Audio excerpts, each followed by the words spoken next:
Hello everyone, welcome back to my channel রান্নাঘরে বাঙালিয়ানা। আশা করছি সকলে খুব ভালো আছেন।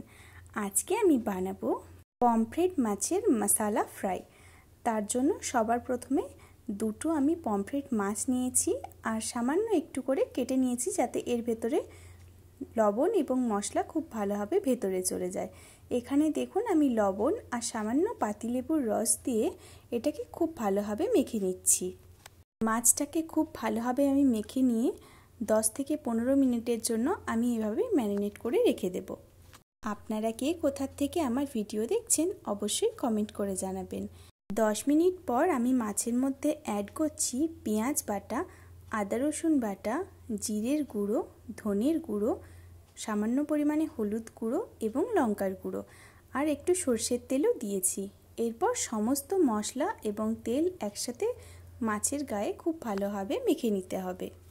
আপনি যদি আমার ভিডিও ফেসবুক থেকে দেখছেন, আপনাকে অনুরোধ করব চ্যানেলটি ফলো করার জন্য।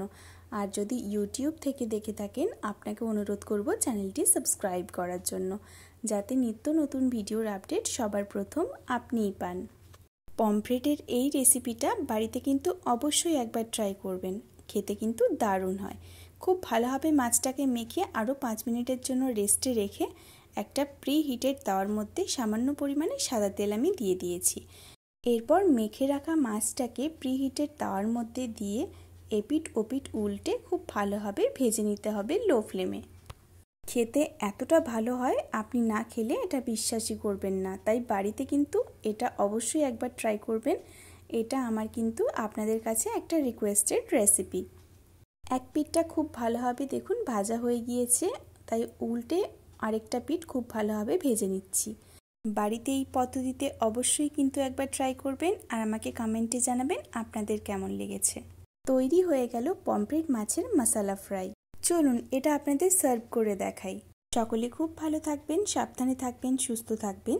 দেখা হচ্ছে নেক্সট ভিডিওতে। আর হ্যাঁ, সাবস্ক্রাইব করতে ভুলবেন না যেন।